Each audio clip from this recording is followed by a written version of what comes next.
আমরা ফিরে যাচ্ছি মাওলানা জাহিদুল ইসলাম পিরোজপুরি।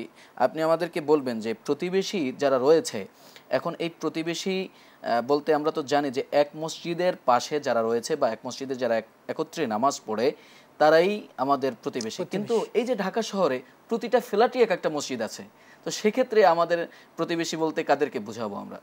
সেক্ষেত্রে ইসলামিক অনেক চিন্তাবিদগণ তারা বলেছেন যে ওই যে মসজিদে নামাজ পড়বে ওর আশেপাশে যারা মসজিদের মুসল্লি থাকবে সাধারণত তারা মিলেই প্রতিবেশী হবে আর কি। এখন আমরা আসলে ঢাকাতে অবস্থান করায় অনেক বড় বিল্ডিং হওয়ার কারণে অনেক ফ্ল্যাট থাকে, দেখা যাচ্ছে ওই ফ্ল্যাটে একটা মসজিদ থাকে এবং তারা ওই ফ্ল্যাটের ওই ভবনের তারাই সবাই মিলেই প্রতিবেশী আসলে। আমরা কিন্তু দেখি যে রমজান মাসে যে আমরা একজন খুব ভালো খাবার খাই, ইফতারি খুব ভালো করি, সাহারি খুব ভালো করি, কিন্তু আমার প্রতিবেশী কি খাচ্ছে সেদিকে আমাদের কোনো নজর নাই, তাই তো?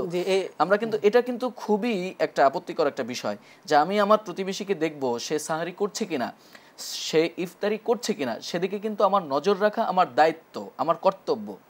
জি, অত্যন্ত চমৎকার বলছেন। আসলে আমরা এই যে রমজানুল মুবারক মাসে প্রতিবেশীদের খোঁজ খবর নেওয়া, তাদের অধিকার বাস্তবায়ন সবচেয়ে গুরুত্বপূর্ণ একটি সময়।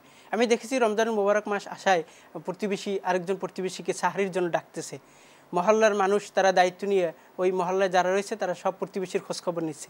বিশেষ করে এই ইফতারির একটা সুন্দর একটা মুহূর্ত, এক ফ্ল্যাটের মানুষ সে পাশের ফ্ল্যাটে সে ইফতারি পৌঁছিয়ে দিচ্ছে, ওই বাড়িওয়ালা সে কী করছে তার যারা বসবাস করছে তার বাসায় সবার বাসায় সে ইফতারি দিচ্ছে। এই যে একটা ইসলামের সৌহার্দ্যপূর্ণ একটি অবস্থান, এই যে ভ্রাতৃত্বপূর্ণ একটা ইসলাম, আসলে এটা মাত্র ইসলামই শিক্ষা দেয়। ইসলামী প্রতিবেশীর একমাত্র হক অধিকার এটা বাস্তবায়ন করতে পারে। সবচেয়ে উত্তম সময় হচ্ছে রমাদান আল মুবারক। আমরা মহতারাম আপনাদেরকে অসংখ্য ধন্যবাদ।